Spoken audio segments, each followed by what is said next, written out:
Assalamualaikum warahmatullahi wabarakatuh.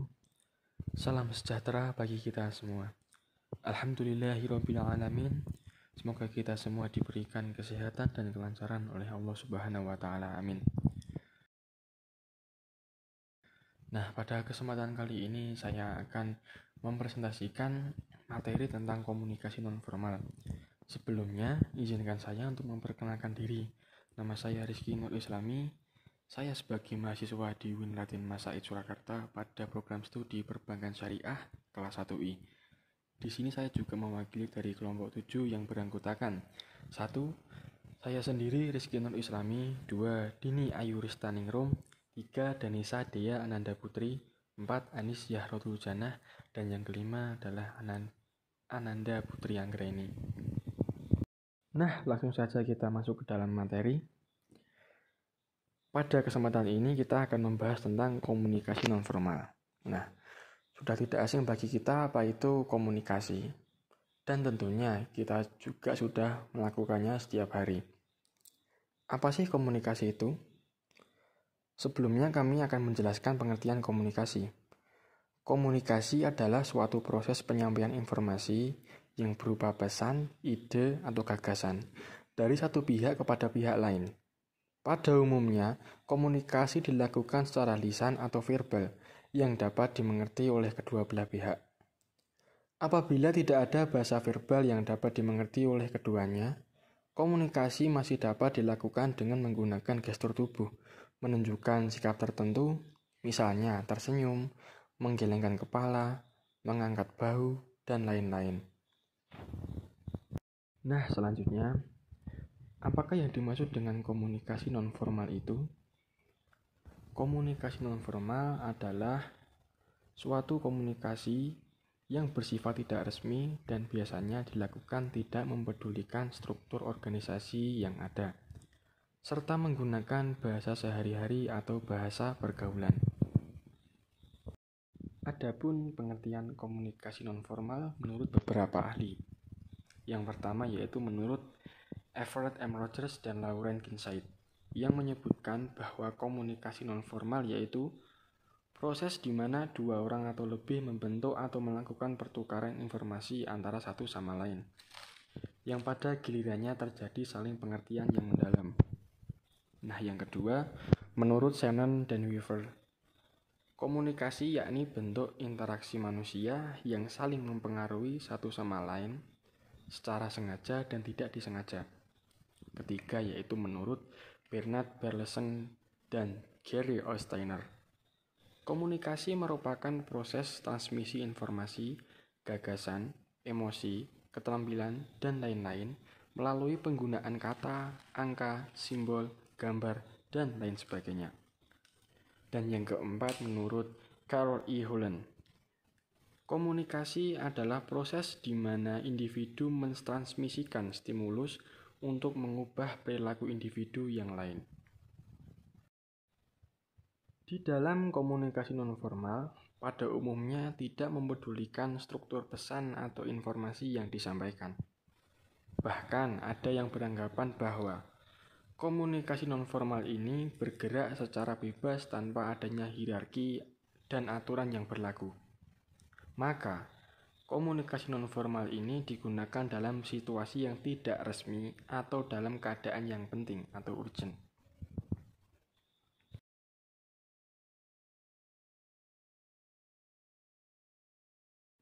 Kali ini ada ciri-ciri komunikasi nonformal. Apa saja sih? Yaitu 1. Komunikasi nonformal muncul karena saluran formal yang tersedia terhambat. 2. Sengaja dipilih ketika suatu pesan tidak memungkinkan disampaikan secara formal. 3. Lebih banyak berupa komunikasi lisan. 4. Penyebaran pesan sulit dikendalikan. 5. Kadang-kadang sengaja dipilih untuk menentang kekakuan birokrasi.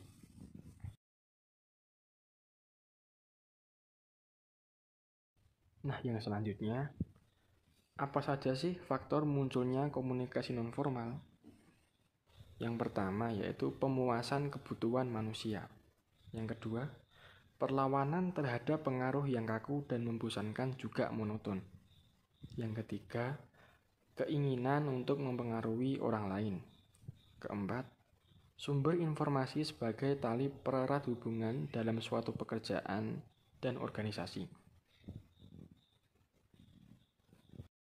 Pada umumnya, komunikasi nonverbal akan menyampaikan suatu pesan atau informasi yang muncul melalui mulut ke mulut. Pesan itu akan beredar dan menjadi kabar burung. Karena pesan dalam komunikasi nonverbal ini muncul dari suatu kerumunan, di mana seseorang di dalamnya menerima informasi atau pesan. Dan pesan tersebut disampaikan dan diteruskan seseorang atau bahkan lebih dari seseorang hingga ke seseorang lainnya.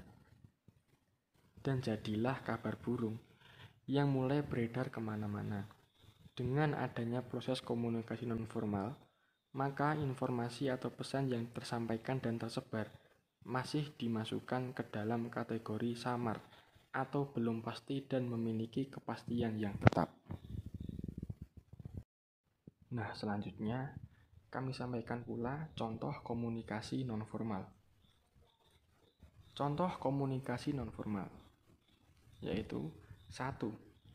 Rumor rantai untai tunggal, yaitu seseorang menyampaikan informasi kepada orang lain dan orang tersebut kemudian menyampaikan kembali informasi yang dimaksud kepada beberapa orang lainnya dan seterusnya. 2. Gosip, yaitu komunikasi berawal ketika seseorang mengatakan kepada sekelompok orang, kemudian mereka meneruskan informasi tersebut kepada beberapa orang lainnya. Yang ketiga yaitu komunikasi nonverbal. Komunikasi yang dilakukan tanpa menggunakan kata-kata. Pesan-pesan nonverbal kerap kali disampaikan bersamaan dengan pesan-pesan verbal. Komunikasi nonverbal umumnya digunakan untuk menyampaikan makna dan sangat penting dalam mengekspresikan perasaan tertentu. Yang keempat yaitu curhat.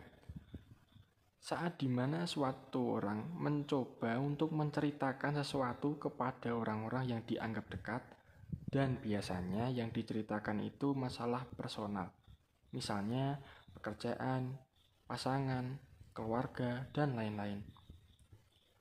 Curhat dilakukan umumnya untuk mencari solusi, ingin pengakuan atau respon positif, dan ingin mencari perhatian. Yang terakhir yaitu percakapan. Percakapan adalah komunikasi interaktif antara dua orang atau lebih. Terjadi secara informal, simetris, dan bertujuan untuk membentuk dan memelihara ikatan sosial. Bentuk percakapan misalnya diskusi atau rapat. Apa aja sih peranan komunikasi nonformal itu? Peranan komunikasi nonformal yaitu fungsi dari komunikasi informal sendiri adalah menjalin hubungan sosial, kekerabatan, dan persaudaraan dalam suatu kelompok informal. Walaupun komunikasi informal ini dikategorikan sebagai pesan rumor atau pesan yang masih belum jelas sumbernya, namun komunikasi informal ini dapat berfungsi pada kebutuhan sosial. Karena dengan adanya komunikasi informal ini, maka seseorang dapat mempengaruhi individu lain dan mampu mengatasi kebosanan karena adanya komunikasi yang formal dan terkesan kaku. Namun, kita harus mengetahui kondisi dan situasi, kapan waktu yang tepat menggunakan komunikasi informal ini. Pada umumnya, komunikasi informal ini difungsikan untuk mencairkan suasana yang awalnya tegang menjadi rileks dalam suatu komunikasi organisasi. Sehingga ada yang menyebutnya bahwa komunikasi informal ini adalah intermezzo dalam komunikasi atau jembatan pada suatu komunikasi yang kaku dan formal.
Nah, mungkin cukup sekian materi yang dapat kami sampaikan. Apabila ada kesalahan, baik itu dalam ucapan atau penulisan, mohon dimaafkan. Putih-putih bunga melati, harum mewangi di pagi hari. Cukup sekian sampai di sini. Jika rindu, bisa hubungi kami lagi. Wabillahi taufiq waridayah, waridho warinayah. Wassalamualaikum warahmatullahi wabarakatuh.